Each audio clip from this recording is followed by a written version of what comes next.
Cláudia Araújo, professora de História de Israel, por muitos anos do nosso curso teológico, nosso Instituto Teológico Quadrangular, e fui membro muitos anos também da WE75. Hoje eu moro em outro local, Macapá, mas sempre que possível estamos dando nossa contribuição. Nós vamos começar agora com 1 Crônicas. Nós já passamos por 1 e 2 Reis e agora nós vamos passar por 1 e 2 Crônicas. Bom, o que acho interessante desse livro é que muitas pessoas pensam que é continuação. Deve ser 1 e 2 Reis, 1 e 2 Crônicas é continuação de 1 e 2 Reis. Não é, tá? Ele foi escrito em momentos diferentes. O livro de 1 e 2 Reis foi escrito junto com 1 e 2 Samuel, e foi dividido por alguns motivos que eu já expliquei anteriormente, e o de 1 e 2 Crônicas foi escrito em um outro momento. Quando eles foram escritos, o livro de 1 Reis foi escrito ao povo do exílio na Babilônia, com o objetivo de explicar aos nascidos no cativeiro as razões pelas quais o Senhor permitiu que seu povo fosse levado para uma terra tão distante.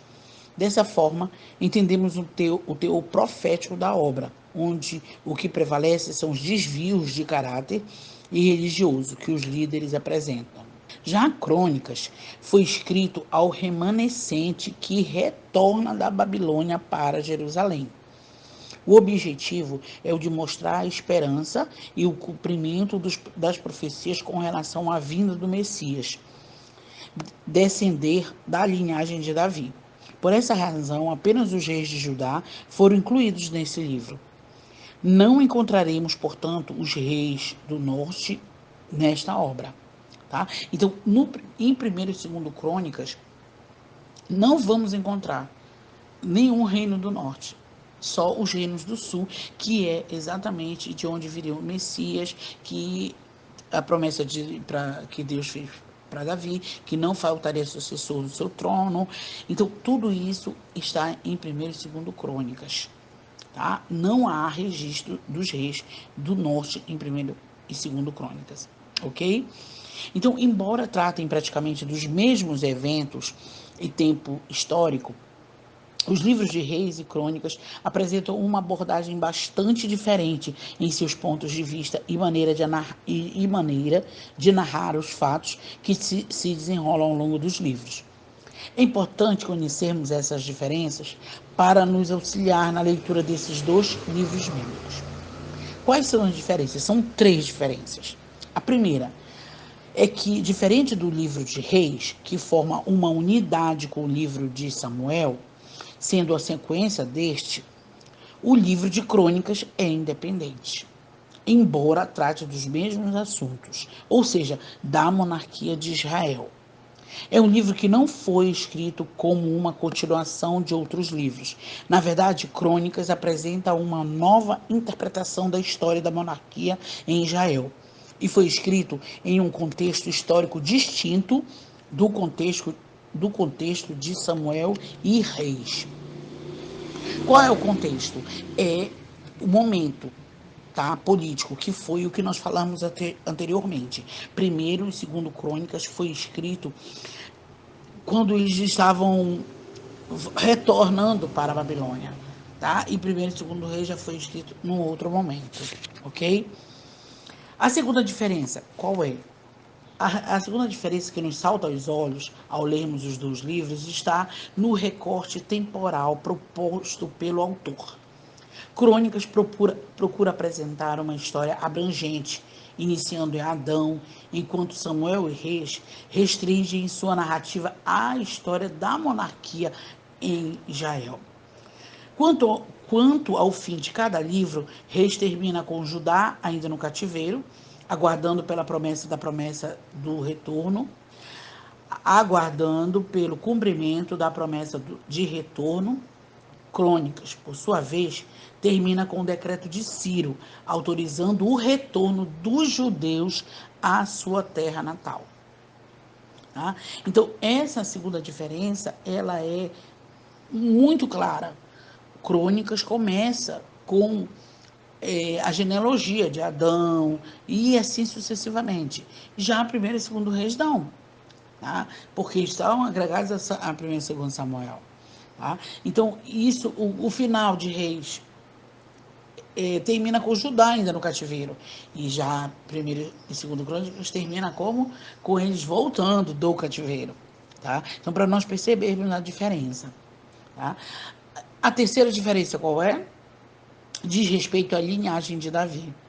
Enquanto o reis trata dos reis, enquanto o reis trata dos reis tanto do norte quanto do sul, enfatizando as falhas de todos eles, Crônicas se restringe a contar a história dos reis de Judá, dando uma grande ênfase aos reinados de Davi e Salomão, evitando falar dos erros desses governantes.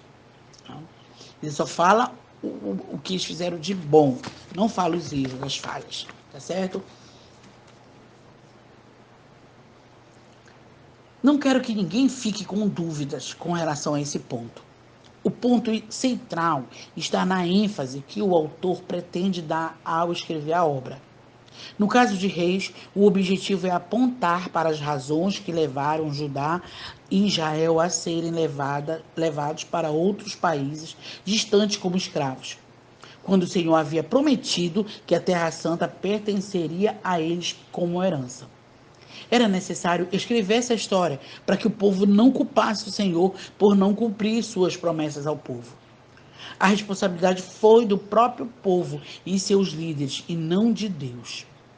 Já no livro de Crônicas, o objetivo é relembrar ao povo que estava retornando a Jerusalém que seu propósito era muito maior do que simplesmente reconstruir a cidade. Era o de preparar o caminho para a vinda do Messias, que havia sido prometido através da linhagem do real de Davi. Por essa razão, os erros de Davi e Salomão não são inseridos na narrativa, além de não retratar os reis do norte que já haviam sido levados até a longínqua Assíria, para nunca mais retornar. Como o Senhor permitiu que estes livros chegassem até nós? Um complementa o outro, na verdade. Não havendo erros ou omissões, apenas pontos de vista distintos. Espero ter explicado bem para que ninguém fique com dúvida. A quarta diferença qual é? Está no palco de cada um dos livros. Em Samuel e Reis, o palácio é o centro das obras, enquanto em Crônicas é o tempo que ganha a notoriedade. Essa importância tem relação direta com o autor de cada obra. Para o cronista, a maior contribuição que os reis poderiam oferecer era religiosa. Por essa razão, o templo é mais importante que o palácio. Para o autor de Reis, a conduta de fidelidade dos monarcas ao Senhor levaria a um reinado piedoso e politicamente organizado. Por essa razão, o palácio ganha importância. A quinta e última diferença entre as duas obras está no autor de cada uma. Ao efetuarmos uma leitura apurada de ambos os livros, percebemos que o autor de Reis claramente pertence à categoria dos profetas. A tradição judaica atribui reis ao profeta Jeremias, como vimos anteriormente. A proposta desta obra é a de condenar o pecado do povo e dos líderes e chamar Israel ao arrependimento. Crônicas apresenta uma perspectiva sacerdotal para a história e tem o objetivo teológico de encorajar os fiéis um novo começo, mostrando a graça e a misericórdia do Senhor. É importante saber que o livro todo de 1º Crônicas trata do reinado de Davi e a primeira metade de 2º Crônicas trata do governo de Salomão. Para nosso estudo, analisaremos os reis após Salomão, referentes ao reino do sul. Primeiro, Roboão. O primeiro rei foi Roboão depois de Salomão, que era o próprio filho de Salomão. Comentamos no capítulo anterior, comentamos na aula anterior que a decisão egoísta de Roboão foi a primeira causa da divisão do reino. Vimos também que ele tentou atacar Jeroboão após a divisão do reino, o que foi impedido pelo Senhor em 2 Crônicas 11, de 1 a 4 e 1 Reis 12, de 21 a 24. Com o mau governo de Jeroboão no Reino do Norte, os sacerdotes e levitas fogem para Judá e reforçam o governo de Roboão. Outra preocupação do rei foi o de fortificar as cidades para protegê-la. O rei do Egito, Sisaque, invadiu Judá e ameaçou invadir Jerusalém. O profeta Semaias interpretou essa invasão com a ira de Deus pelo pecado. Roboão pagou um alto preço para manter Jerusalém intacta, utilizando inclusive os tesouros de Salomão, seu pai, e do templo para pagar pela liberdade. Pelo arrependimento do povo e do rei, o Senhor salvou Jerusalém da destruição total. Roboão ficou conhecido por seus anos de guerra com Jeroboão. Está lá em 2 Crônica 12, 13 a 16. Abias. O capítulo 13 trata do reinado de Abias. O cronista trata seu reinado de maneira positiva. Ele repreendeu a Jeroboão por sua apostasia e defendeu o culto em Jerusalém, porque era conduzido pelos descendentes de Arão. O Senhor feriu a Jeroboão e concedeu a Judá uma grande vitória porque confiou no Senhor. Asa foi o terceiro rei. O rei Asa desfrutou juntamente com seu povo da bênção do Senhor, porque seu reinado ficou marcado pela eliminação dos símbolos do paganismo. O cussita etíope Zerá atacou Judá pelo sul, mas o Senhor concedeu uma grande vitória a Asa na cidade de Maresa. Asa eliminou os ídolos do altar do Senhor. Ele conduziu Judá na renovação de sua aliança com o Senhor, prometendo não seguir a outros deuses. Asa retirou também a rainha mãe Maaca, neta de Abisalão, que havia erguido um porte a Zerá. Neste período, o Senhor deu paz e prosperidade a Judá. Está lá em 2 Crônicas 15, 17 e 19. Josafá.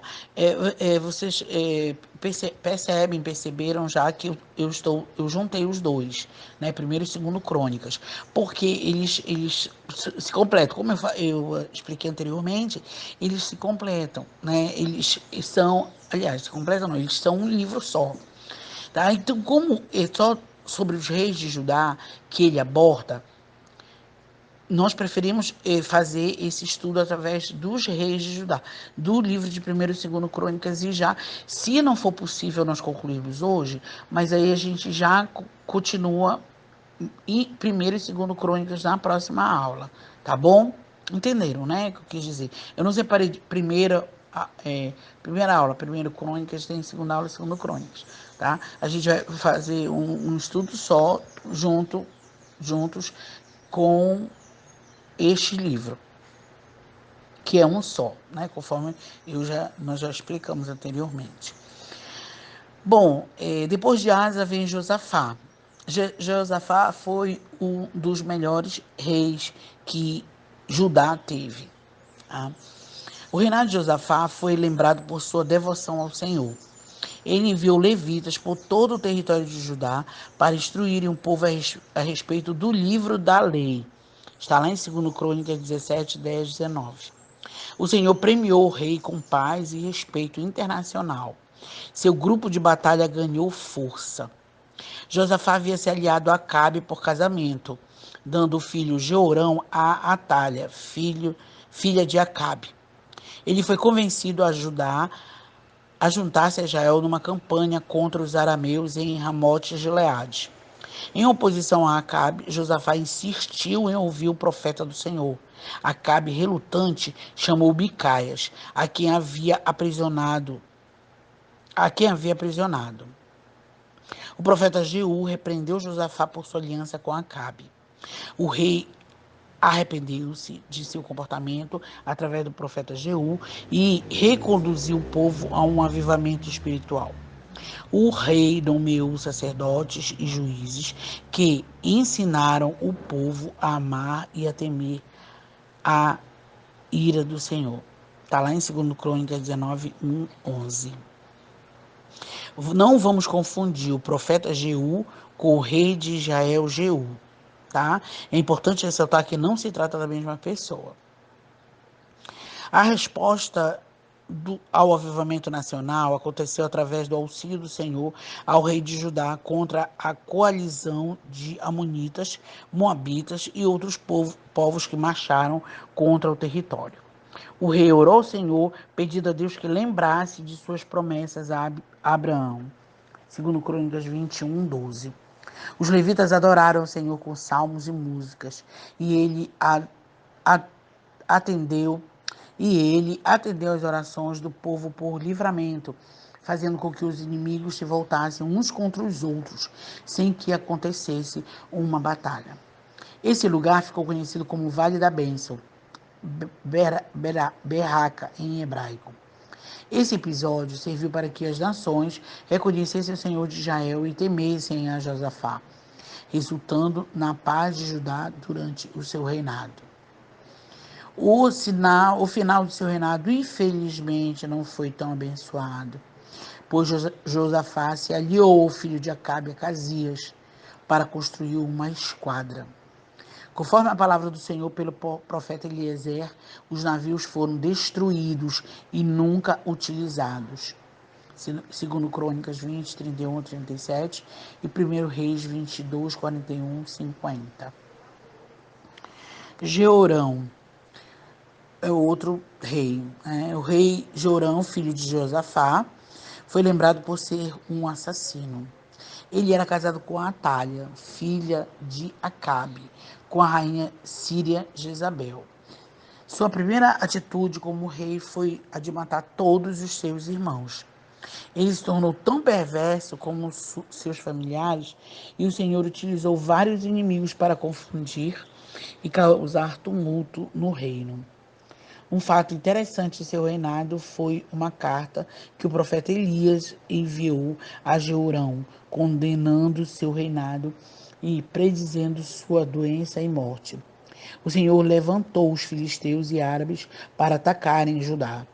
Esse é o último relato da vida de Elias que o cronista descreve, e não existe paralelo no livro de Reis sobre esse episódio. O fim da vida de Jeorão foi através de uma enfermidade terrível. O autor nos mostra que ninguém em Judá lamentou a morte do rei. Acasias foi o filho de Jeorão, foi tão perverso quanto seu pai. Você percebe que são mais reis perversos do que reis bons? Né? Então, quem vai se salvar aqui desses reis de Judá é Josafá, que nós já lemos, e o rei Ezequias, que foi um rei fantástico, que causou muitas reformas, né, que foram os melhores reis de Israel. Inclusive, alguns dizem que Ezequias foi o melhor rei de Israel, de Judá. Lembre-se, de Judá. Aqui são só os reis de Judá. Então, nós vamos ver o Acasias, né, que foi tão perverso quanto o pai. Acasias era filho de Jeorão, tá? Então percebam também que todos os reis, uns era uma dinastia, né? Os filhos faziam parte de uma sucessão. Um filho, depois outro filho e assim sucessivamente, tá ok? Eles não trocavam os reis de Judá, eles eram todos por por herança, né? A dinastia, tipo a monarquia funcionava em cima de como a rainha Elizabeth, o filho dela que vai ser o próximo rei, assim que ela morrer, aí depois o filho deste rei, assim sucessivamente. A monarquia através de herança, não é através de mudança de reinado, tá? Como foi no reino, na parte do Reino do Norte, que eles mudavam direto, foram umas dinastias. No Reino do Norte foi uma dinastia. Rei de Judá, não, tá? Então, Acasias, o filho de Jeorão, foi tão perverso quanto seu pai. Com a morte do rei, o jovem Acasias assume o poder. Em visita a seu tio, que era o rei de Israel, acaba sofrendo as consequências da maldade de sua família. Como vimos anteriormente, o Senhor levantou o general Jeú para vingar e exterminar a linhagem de Acabe, de Israel e Judá. Acasias foi morto por Jeú sem nos deixar maiores esclarecimentos a respeito de sua vida e reinado de menos de um ano. Aí a gente tem a Atalha, Joás, Amazias, Uzias, o leproso, Jotão. A Atalha foi a única mulher a reinar. Ela tem até uma, uma situação assim, muito triste, muito feia mesmo. Ela era filha de Jezabel, né? Então imaginem que também ela veio com uma herança muito feia, muito maldita, e a gente vê o que ela fez. Jotão, Acais, Ezequias. Então isso tudo aconteceu, Manassés, Josias e os últimos reis de Judá, né? E termina o livro com o livro de Segunda Reis com o final, né?